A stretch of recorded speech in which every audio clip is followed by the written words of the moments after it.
And welcome back. Overpass in the books, and it doesn't spell very kindly for Windigo, who did concede their choice of map dust. It's a definitely rough start as far as the best of three is concerned.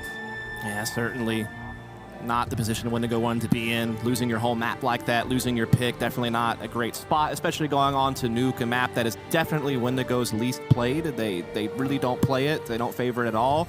It's also kind of a gutsy pick from Mousesports because they haven't played much Nuke either. They've only played one game online in ECS, and it was a loss to NIP. They themselves don't really favor it, but I feel like Kerrigan just smelt blood in the water. He wanted to go for what he knew was a weakness of Windigo. Perhaps they've been putting in a lot of practice on Nuke. I mean, that's the scary thing about Mousesports is there's not much film out there on them, you know, so the sample size is so small, so who knows what their map pool is, to be honest. I suppose there are an element of question marks on both sides of the coin coming through into this, but obviously Nuke, a map where I don't necessarily want to say that AWPs are completely useless, but they definitely can be countered pretty easily outside. Looking at maybe Heaven, I do wonder if, without having Voxic and Poison in the mix, which of the two teams do you think is affected more by that? Because we did discuss before that Windigo, it's kind of the Poison and Chip show. Yeah, I think Poison's actually a really capable AK, so I'm not too worried about that. I think he'll actually be totally fine. And Voxic's a capable player. There's enough guys on this team that even if Voxic doesn't get to shine because he doesn't get to, you know, have as much impact with AWP, he definitely can still find ways to do it. I think that's one of the big things about Voxic. He's a really good close-range hopper. So obviously there's going to be a lot of opportunities for close-range fights on Nuke if you're, you know, fighting, you know, lower from ramp or something like that, or Heaven into the upper bomb site. Voxic thrives in close-range conditions. It's actually what makes him so special, is how he's able to, you know, find ways to get more than one kill in situations where you feel like it shouldn't be possible because he handles getting run down very well. So I actually think that both these guys will be pretty fine on a map like this. We also saw Voxic on Overpass. I don't think he had an AWP a single time on T side. Just once. Just for one time, yeah. So didn't need it, to be honest. Exactly, and that was kind of going to go into my next point, that when it comes to the T side, when it comes to the aggression, Mousesports are just fine. But on the other side, so is Poison. He can use the rifles to very strong effect as well. Absolutely. I think it's really going to come down to map knowledge. Who feels it more? I mean, Windigo don't play this map often. They've probably played it more than Mousesports. And Mouse, this is, again, a gutsy call. They could have gone with maybe a map that was a little bit more comfortable. Yeah, Train was off the table, but they could have gone for maybe Inferno or Mirage as a pick, something that they have played more often and shown us a lot good on. I think they're really good on Inferno, in fact. But at least that's a third map safety net if they need it. As they try to go for the weakness of Windigo, and they're going to run straight through the vents, going for the jugular of Windigo, but Chips is standing firm up close and has found one along the way. The good old vent dive. Poison, though, close proximity at the dark box. Going to be able to land one headshot. Not going to be able to stop and deny the bomb from being planted. There was a Molotov, but it's been taken away now. And Poison is continuing to tap heads left and right. Puts us down to both Frozen and Chris J. The door's been closed in their face quite literally. And Windigo will not concede a single player. Yes, it's a bomb plant, but all 5 players remain intact. Yeah, that went south real fast for Mousesports all the way through. You know, you're hoping to get through Vince clean. They lose a player along the way, and they never really got comfortable in lower. Yeah, sure, they got a bomb plant, but Windigo were swarming them immediately. So a very decisive piss-around victory there for the Bulgarians. Exactly what they needed. Put your best foot forward. It's survival. Do or die for Windigo in this game. You win this, you force a map 3, you lose, you're out. And Mousesports go on to the semifinals tomorrow instead of you. It really is that straightforward for these two teams right now. Windigo off to a good start. Voxic, who picked up a scout, has already been put down to just 22 health. And Chris J is eating some damage as well. So the early tide of round 2 is crashing against Mousesports. Kills are plenty. And it looks as though we may have back-to-back flawless clean sweep rounds for Windigo. Does seem that way, doesn't it? Kerrigan left with a deagle. There is a low-health Victor, but he won't even get a chance to spot him. Ships takes him out. And so a good start for Windigo. Again, like it's definitely not because of what we've seen so far, but I am a bit curious that Mousesports didn't actually just pick Inferno instead of Nuke. Just because I don't think that Windigo's results offline on Inferno have been that great, to be honest. So I think that they would have been better off there if they feel like they're the better team instead of picking map they've never played on land against, you know, just because it's Windigo's top or bottom pick, I should say. We'll see if it pays off, though. It's a bold strategy. Frozen first into the mix. There is a player in Garage, that's Ships. Maybe able to hear the pitter-patter of footsteps of the terrorist mosey on downstairs. No CTs here to greet them as of yet. Now Poison making a move down here with his scout. Definitely not tailor-made for the insta-kills. The CZ is. But a 1-for-1 trade will not stop this juggernaut of Mousesports just yet. Chips, though, is doing what he can. They're going to Molotov and smoke out on ramp. And Rops is waiting, anticipating the rotation. Going to yield 2 kills for himself. And now the player advantage actually shifts in Mousesports' favor. They still haven't got this bomb planted, though. It is certainly true. Windigo still have maybe a way into the round. They can hold off this bomb plant for a little bit longer. Chips still holding up top, another watching ramp. Still don't have any numbers towards lower just yet. Mousesports just taking their time. They know that they have the advantage here. They don't want to do anything silly. They want to make sure they can kind of comfortably get this bomb in. They don't quite have a read on when the remaining members of Windigo are just yet. But it's looking good. I think they're moving to the right positions. They're getting the information they need. They've spotted one now. They should be taking this one. It's been a chaotic round, but Mousesports thriving in it so far. Bubble taking damage on the ramp, as will Voxic, but pretty meaningless considering that Windigo still have to make a move across to the site. Ships with 1, plus the last man alive for the CTs. Double peak, well played by Mousesports, and it is going to get them on the board. I have a feeling you're going to see that a lot, by the way. I mean, that is kind of the bread and butter of Nuke, is a smoke wall outside to lower. It's very similar to getting, you know, top banana control on Inferno or mid control on Mirage. It's something that you want to use as your foundation to launch off into other things. You know, you can use it to get lower and do a fast play there. You can also use it to eventually start trickling into mini in heaven and working an upper split. It can mean so many different things. It's just a good little default to have. And I think Rops is really good at reading timings inside lobby to be able to catch rotations or help when he needs to find openings. The top of Hut Molotov allows them to vent dive again. And if Windigo don't have an answer for this, it's going to put their CT side in disarray. They're doing pretty well so far, but it's keeping them divided. And now Mousesports are hoping they can conquer them. Chris J going to get the drop onto Blocker. Meanwhile, Rops downstairs on control room. There's noise upstairs on heaven. Chris J's putting the MP5 to use, spraying them all down. They just gifted him those kills, Vince. Especially Poison with the op just stepping out so much. They knew that he was up there. And I feel like they did exactly what Chris J wanted. And now he'll just mop it up for 4. And that's the great thing about Chris J. He's been resigned to a little bit more of a support role in this team because Frozen and Kerrigan do a lot of the entry work, and obviously Fox is meant to be kind of that star opper, so Chris J doesn't get to do that. But he's used to not having the primary op for a long, long time now because, you know, obviously before Voxic, they had other players opping instead of him. So he definitely is very versatile, and so one of the things he can do is entry frag. And so there's going to be certain executes where he's going to be called on to create those openings, and he definitely did it that round. Yeah, the likes of Oscar, he'd have to... It was an odd relationship, I think it's safe to say. He was kind of AWPing, but not AWPing. Yeah. But here we are. And then Oscar was like there for one event, then left for 8 months, then came back. Right. So there was a lot of that. But that shows the versatility of a player like Chris J. That really sings his praises that much more. He's the franchise player, man. He is. He's given so much of his time to this team, and he's made so many sacrifices, and I feel like now he's going to start reaping the benefits with this lineup. I mean, he is Mr. Mousesports, ultimately. There's no other He's player. Also been cut from Mousesports twice and brought right back. It's actually unreal. Well, in terms of this round, it should be a write-off. Just USPs up against a full arsenal of weaponry. Bomb plant to boot. Only a flashbang to the aid of Ships and Blocker. Ooh, that's a pretty tasty USP double dink. Not going to be able to get their hands on that weapon, though, as it's downstairs next to the doors where Kerrigan is lurking. He's about to see some action. There's the flashbang. Kerrigan going to be bested by Blocker. And if they could take an AK out of this, it'd be pretty slick. To be fair, getting 2 kills with 4 USPs is not a bad result at all. Yeah, you're not going to really get much better than that. So we do see Mousesports jump up to the lead now. Quite early on. Obviously, they were down 2-0 because they lost pistol, but now they're starting to get out there. Buy back up here from Windigo. A scout included in it, though, rather than AWP for Poison.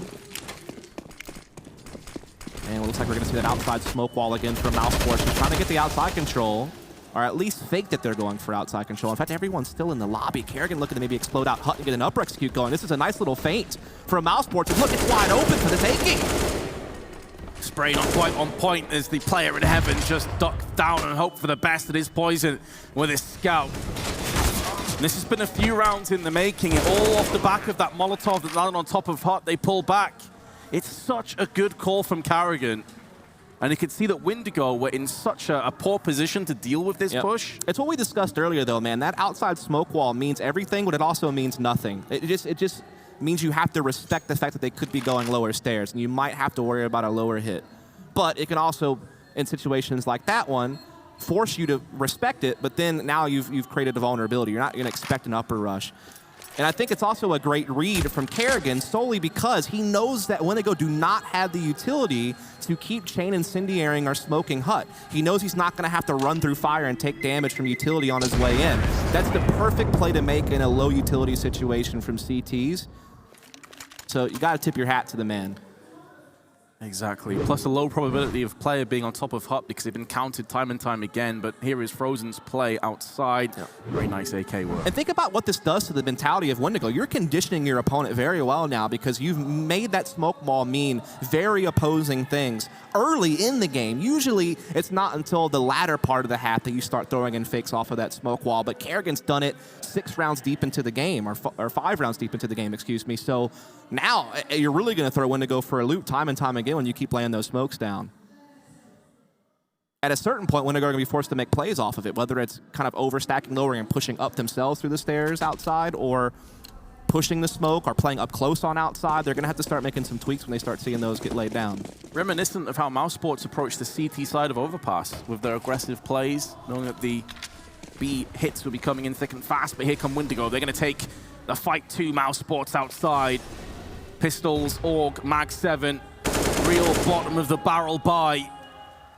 And that barrel has a leak in it with Victor and Blocker sprawling out. It wasn't a full force buy. They've still got some money in the bank.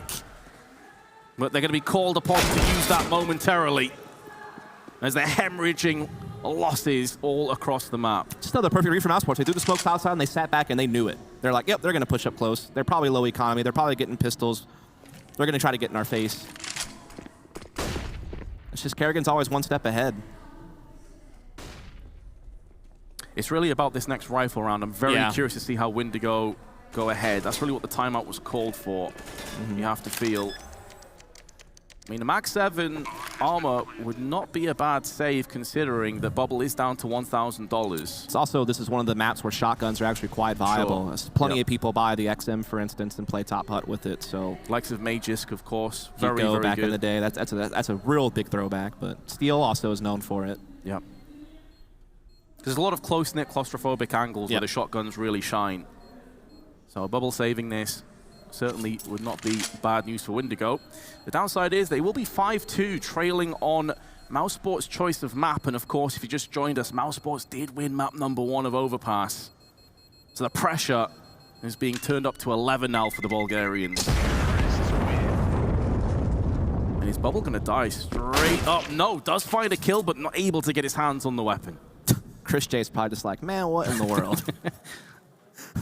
Why me? So this is indeed a big round. This is where we start seeing how the rest of the rifle rounds are going to go this half. Mousesports are already off to a great start. Windigo needs to prove that they can handle them. Otherwise, Mousesports are going to keep pushing the limits. Again, the smoke wall goes out outside. This time there are a couple of players behind it, including the bomb carrier, actually. So this is a little bit more of a standard smoke wall to lower type play. I take it back, though. They're actually starting to break through the smokes towards Mini. They just sent one player lower. Who gets the entry? This is nasty now. What read do you have if you're Windigo? You've got an entry. Now you have the entry that lower, but there's still players outside on top. You got Woxic blocking in from Mini with Chris J. It's chaos. Bubble forced into a play he didn't want to have to make. And Kerrigan will oblige with the AK-47. That trade, that duel at bottom with Frozen was so pivotal to the round, because if it goes the way of Windigo, they can fill up the gaps elsewhere.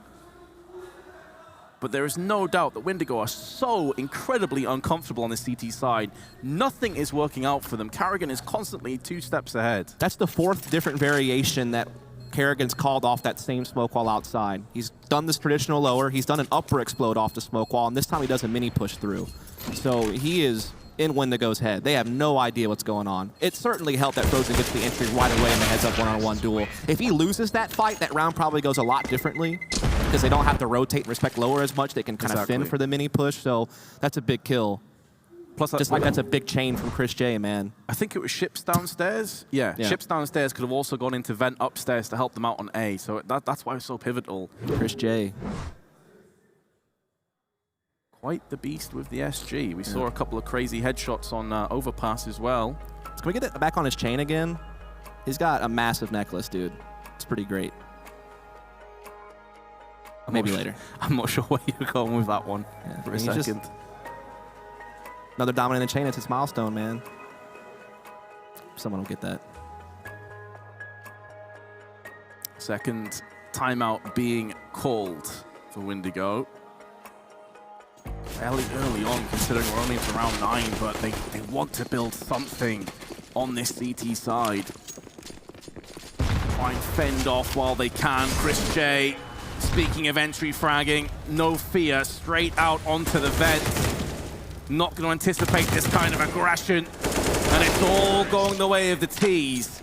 No real investment into the round, of course, but it is 7-2. Literally the perfect call again. You know that CTs are low on utility. Upper rush is definitely going to be easy to do. It's similar to when you're fighting a low CT economy on train. You feel confident being able to just push out T-Con and rush outer because you know there's going to be nothing at the initial choke points, and it's the exact same story here on Upper Nuke. But now, Windigo are back to a full buy. Now, Mousesports probably will either go for the outside smoke wall play again or just slow it down either way. How much room Frozen is getting? There's a slight gap in the smoke, though. At least Poison can count numbers. I mean, that's really all he's going to get out of it, though. Yeah. Allow Ships the information that you're definitely being pushed. Get that crosshair at head height. This time, he will crack Frozen down into small pieces. Karrigan outside, though. Alongside Chris J, get the better of Poison. And now this opens up Heaven, Hell, the ramp around push. Man, you have to feel bad for Windigo. They are being picked to pieces. This is death by 1,000 paper cuts. This is now the 5th variation that Karrigan has called off the outside smoke wall, and we're only 9 rounds into the game. It's actually unreal. It's basically been 5 variations off of an outside smoke wall and 2 upper rushes, and that's the game. That's the show, man. Spinning around so fast, they are fainting Windigo right now. Bubble has been destroyed by Rops. Off the ladder, of course. I feel like that one kill sums up the whole half. Just Windigo a step behind. Pretty much. Ships can do very little to weather the storm. And Voxic will rain down AK rounds from above. That is now, what, 8 rounds in a row? The first 2, I mean, it's important to mention it's 8-2. The first 2 rounds were off the pistol. Yep. Rifle rounds have completely gone against Windigo. Entry fragger Chris J, man. Bling J.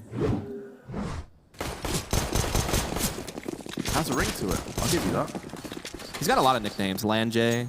Used to be Online J way back in the day. Famously for quite some time. Showing up here, though. There's no 2 ways about it. Mag 7, MT9. Half buy again.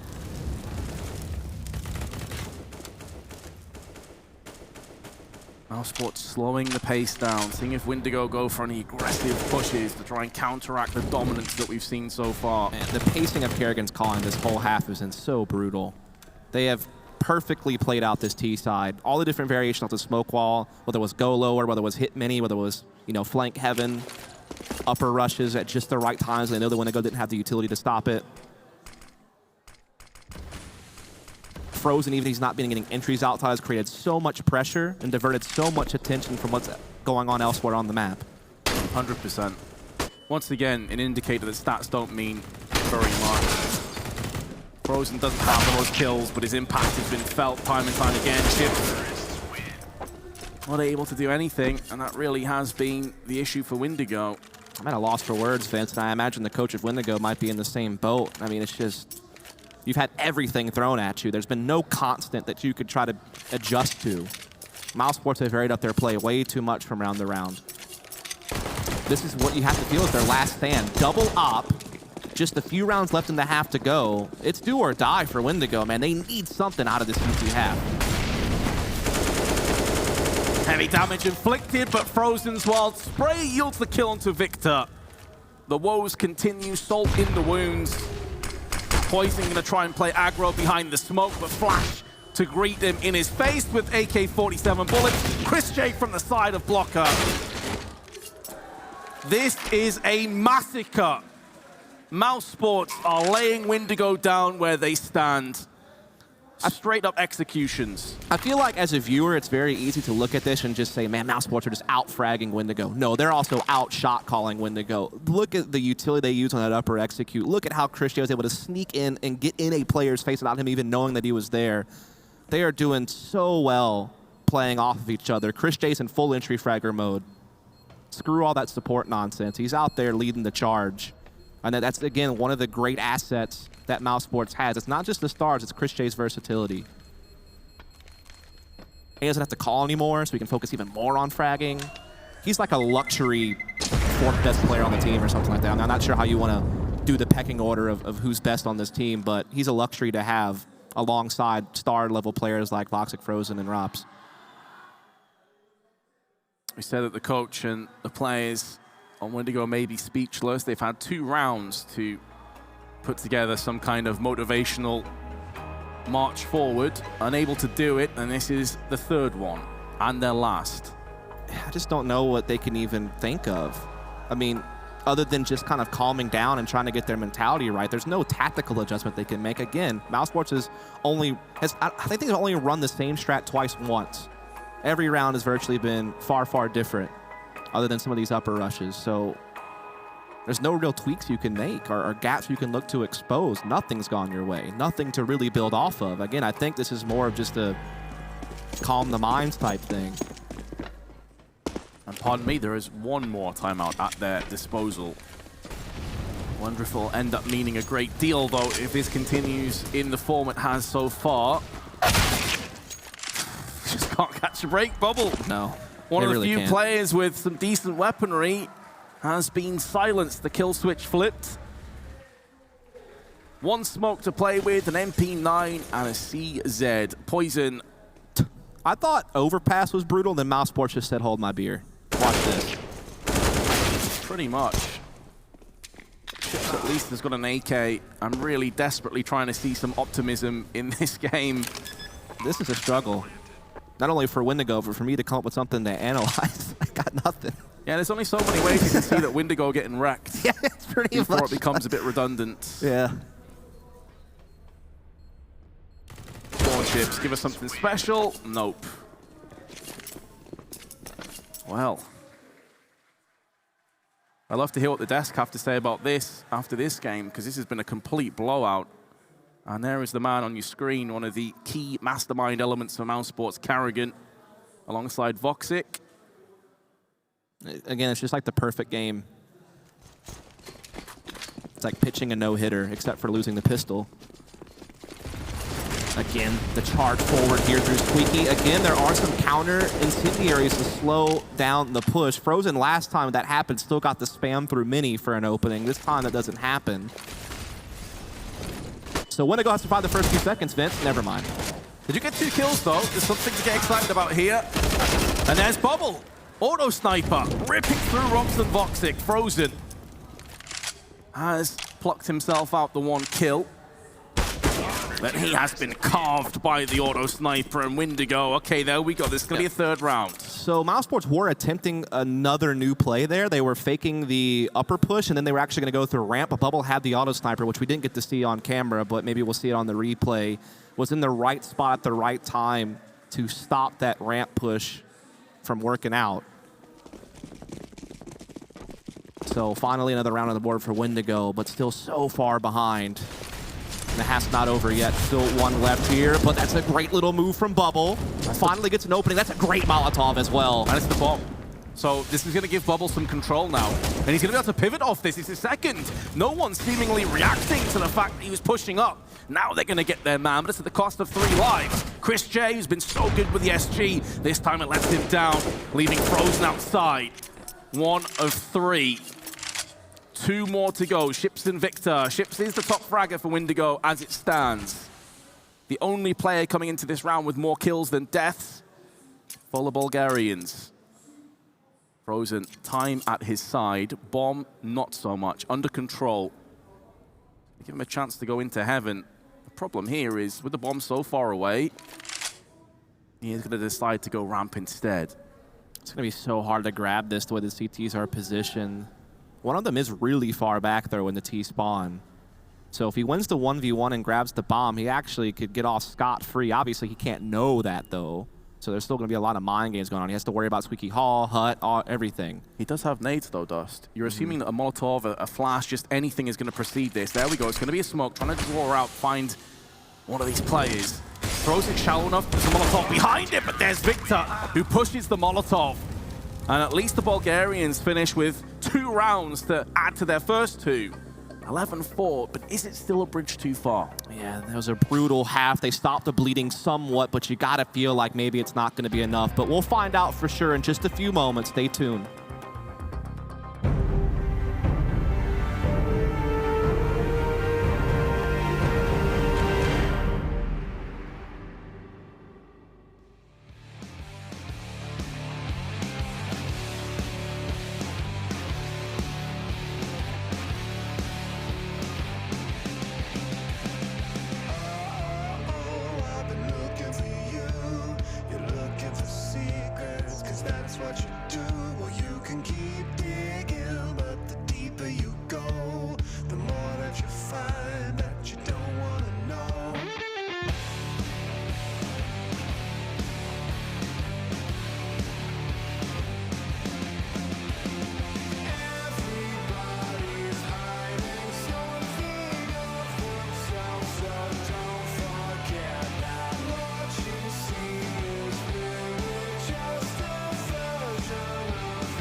An incredibly slick performance by Carrigan and the Mousesports boys comes to a close, though, with Windigo winning 2 rounds back-to-back.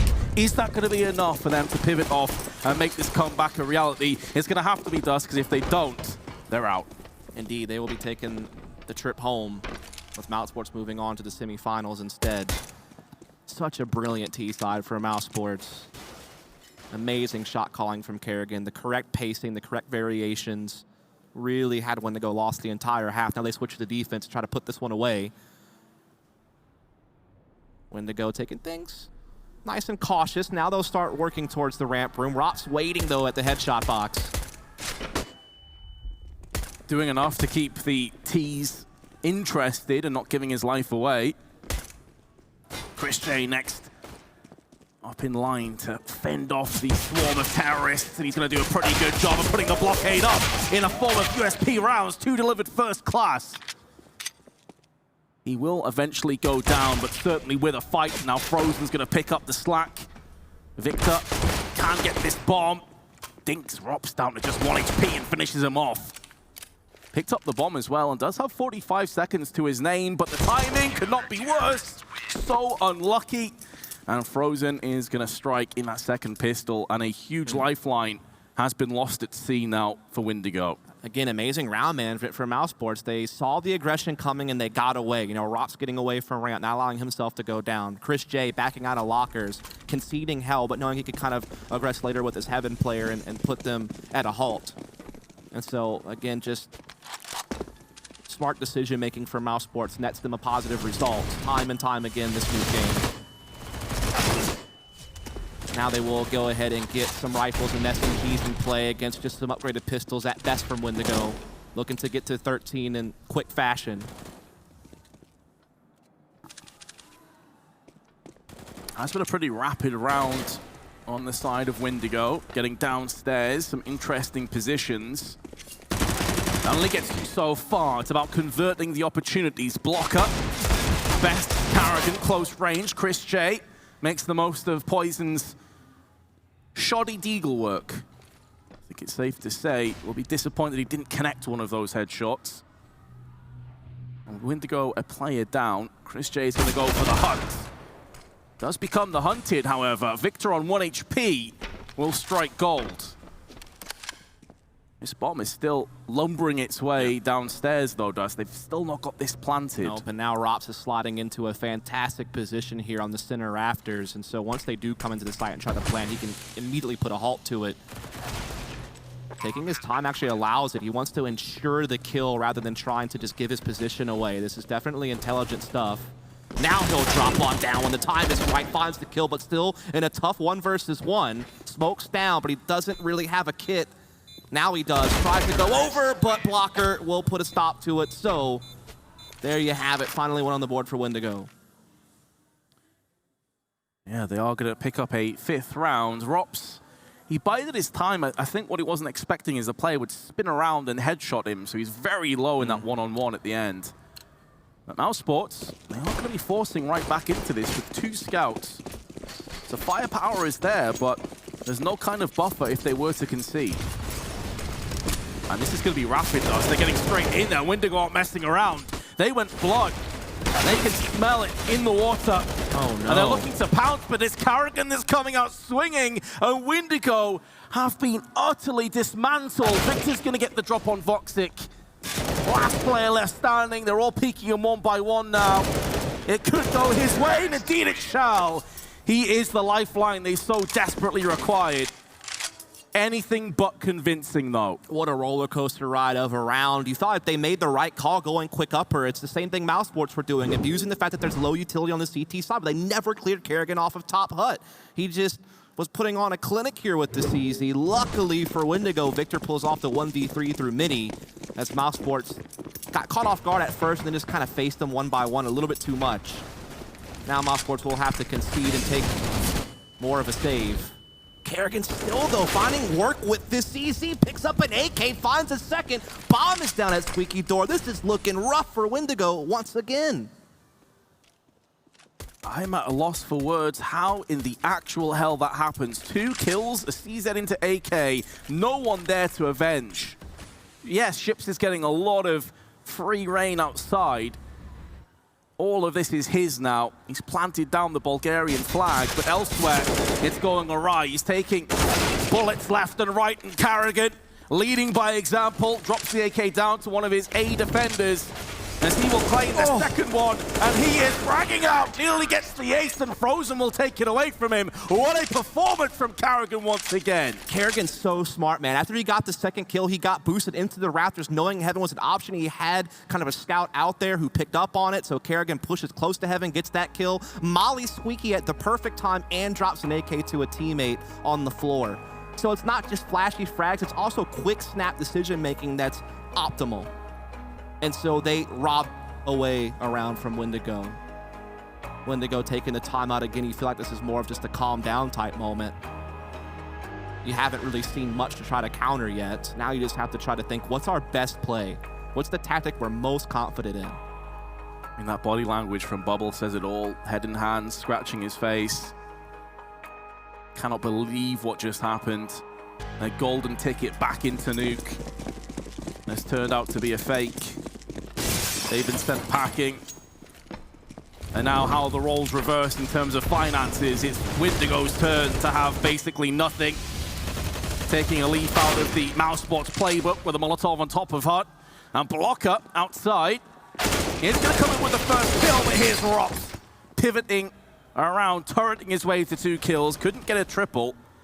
And Karrigan has picked up a kill elsewhere. It's a bit of a chaotic round again, though, Dust. They've got downstairs, but now it's just on Bubble in a 1-on-3. Going to fake that bomb out. Opening the doors is going to give his position away. Spray's not with him. And Voxic is going to finalize the round, 14-6. Feels like Karrigan's the constant thorn in their side, whether it was the shot calling on the T side, or whether it's him just making these crazy plays individually on CT with these little aggressions. Rop's also really big in that round, catching the ramp push. Efficient trade, 2 for 1. Mousesports will take that all day long. But now Windigo, I mean, their economy's gonna be poor for the rest of this half. They didn't really save up for a full buy. They kind of just been going for broke every round. They're rushing through that Molotov with a smoke, but the bomb's got down first. Here comes Karrigan. 3 more kills to his name. He's in full Karrigan mode, man. 21 really kills, topping the charts. And in-game leading perfectly. And pardon me, it wasn't actually a 3K. Frozen took that last bullet away from him. He did get an assist on the 3rd play. Not that he'll give any care to that whatsoever. All on Bubble. Tech9 versus the world. Even the bomb is betraying him right now. And of course, who else but Karrigan to stand tall and deliver the final blow. They have 9 match points now, Mousesports. And as you highlighted, Dust, especially with no bomb plant, very low finances. You know, when Karrigan's styling on you like this and Woxic and company aren't even needed, you're in for a bad time. And I'll say this, Karrigan's individual form actually has been quite strong. He was really good at EPL and Sydney, playing pretty well here. That's a scary prospect to think if he's going to be fragging like this amongst the stars that make up the rest of the lineup. Oh, that nade! A tactical nuke has been dropped outside. Every bit worth the pennies of that $300. Oh my goodness.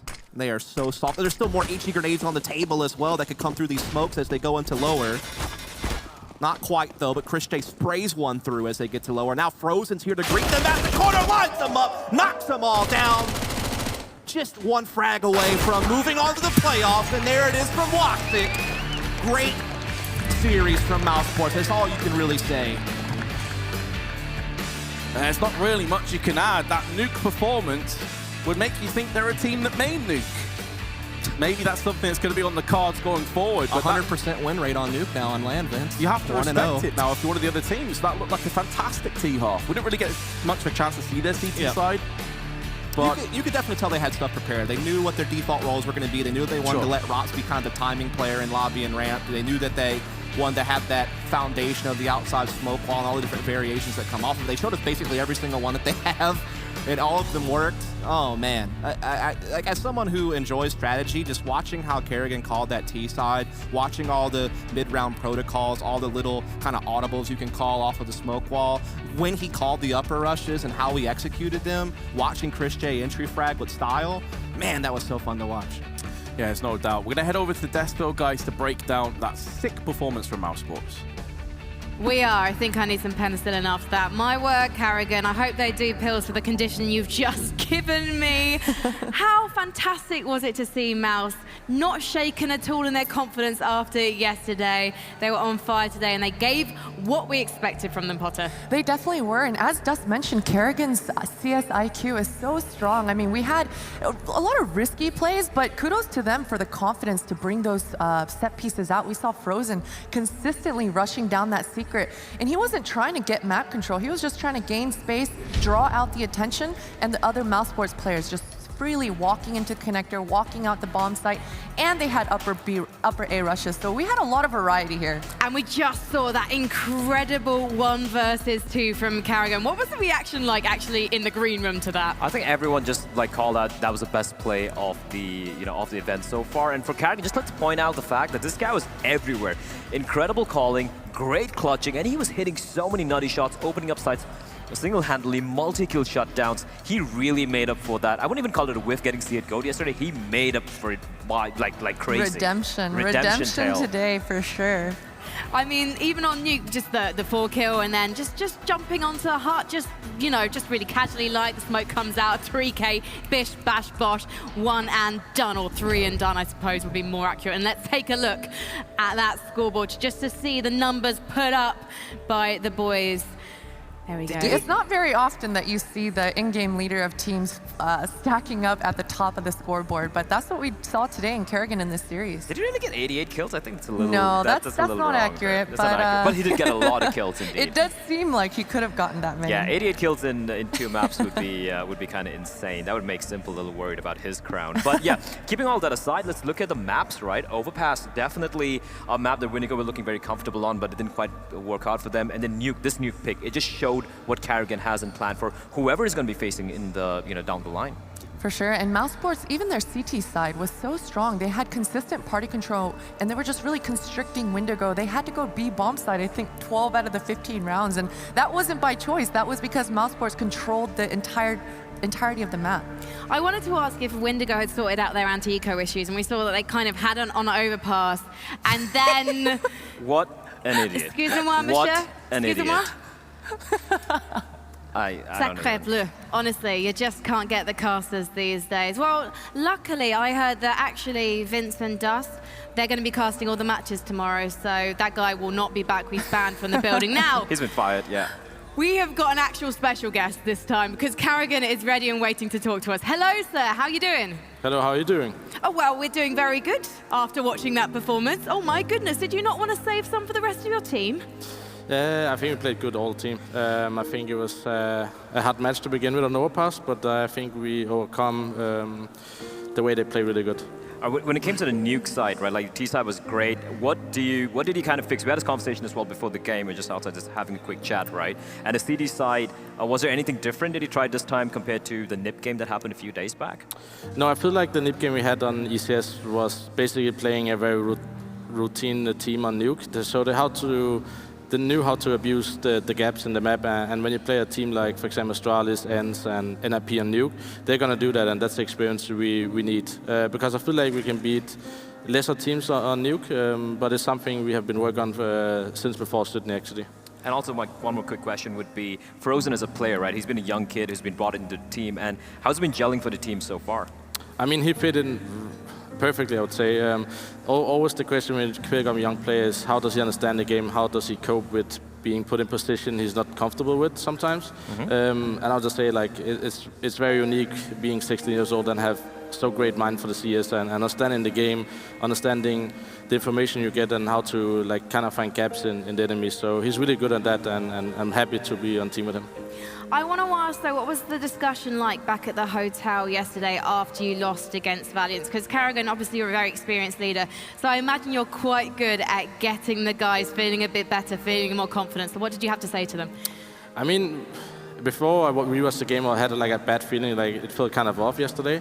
But actually rewatching the game, there was 3 crucial rounds that kind of shifted the whole game. And especially on Dust 2 is a momentum game, so I just said to the guys, it is tough to play Dust 2 sometimes, and you lose the momentum, but it's the best of one, and I rather want to lose the team in best of one, and kind of prove to everyone that we should be the best team here at the tournament and best of threes, and that's also what we're going for. Kerrigan, are you the best team here? I would say we're favorites. I think teams like Avangard and Valiance has been going through a long period of time, trying to go into top 10 or top 15 that sake. So I feel like with the teams and the names we have, we should win this tournament. If not, then there's something to learn and to improve on the minor. So we kind of use this tournament playing a little lesser top teams, I would say, to kind of cope with the pressure of kind of beat those teams. And if we can't do it here, then we have to be ready to do it at the minor. Thank you so much for talking to us, Kerrigan. A great diplomatic answer there. The French translation for that answer is oui. They are. Thank you so much. Thank you, Kerrigan. No problem. See you tomorrow. Wow, it's such a pleasure talking to Kerrigan. I always get really a bit fangirly when I talk to him. It's great. So let's talk then about Nuke. Are you drawing something from Nuke, Blair? Yeah, one really cool thing I noticed of what Mousesports did on that outer side was the way they were abusing the smoke walls, right? It's a standard thing. You see a wall of smokes for the player to make their way towards secret. But what I really liked, and I do have the demo over here, would be basically what they did here was they tried to mind game Windigo multiple times. You can take a look at a smoke wall they deploy over here, and they're going to be sending Frozen in. It's kind of like the entry fragger slash kind of like the distraction. And you can see a number of smokes, 2 smokes, 3 smokes in fact, along with a Molotov to make Frozen, to allow Frozen the freedom to make his way towards secret. He goes in alone. He's just running out with his knife out, and he takes a duel with ships towards the lower. He gets a kill on his ships, and that's going to be a distraction for Victor and Blocker because they don't know what's happening. And that's the time when Rops and Kerrigan flash their way towards upper, and Chris J has actually wrapped in from mini, and they just take the upper bomb site so casually. And we saw a replica of this particular round again a couple of rounds later, where it was completely different time this time around. Same smoke wall, but this time they sent 3 players down towards secret. They kept mixing it up, and for Windigo, that's a problem. They were reacting all the time, so they were always caught with the wrong foot forward. And they were always so blind. I gotta figure out, I gotta go back and watch this demo and see what flashes Mousesports exactly were throwing. I saw Kerrigan throwing the roof flash through the vent with the windows, but it seemed like Windigo was consistently blind, just full white on that upper bomb site every single time. Really impressive. And that's the thing, right? When you face off against a team who know how to play the D side, you just can't remain turtled up in a bomb site and hope, hey, they're going to come on out and we're going to be shooting them, having the crossfires. They're going to just keep picking you apart. We saw the way they were taking outer yard, taking secret control all the time, and we were just clustered together. You're going to get shot at from 3 or 4 different angles, especially on that upper bomb site. Well, Valiance and Avangard, of course, qualified for Championship Sunday yesterday, and now Mouse are joining them with one more team to be confirmed. But which French team is it going to be? Let's take a look at the bracket and find out who these teams will be playing in that playoff bracket. So as you can see, Avangard versus Mouse. Oh, we thought this was going to be the final. I did my maths wrong. This is going to be an incredibly exciting match to start off the day, Blair. I think it's going to be great because no matter what the results are going to be in the semifinals, the grand final is going to be lit. Let's say Avangard win this, they're going to be another final back-to-back for the DreamHack Open. That's going to be great for them. If Mouse wins, they're going to be facing off either against G2, the other favorites, or Valiance for kind of like a revenge matchup, right? It's going to be definitely a crazy day tomorrow. Well, I'm so glad that we are going to be finishing off with a French derby today, because I know the audience here in Tour has been waiting for it, and I imagine there's quite a few of you who will be waiting for this series too. It's going to be French Frogs versus G2, fighting it out to make that playoff tomorrow. Who's it going to be? We'll find out after the break.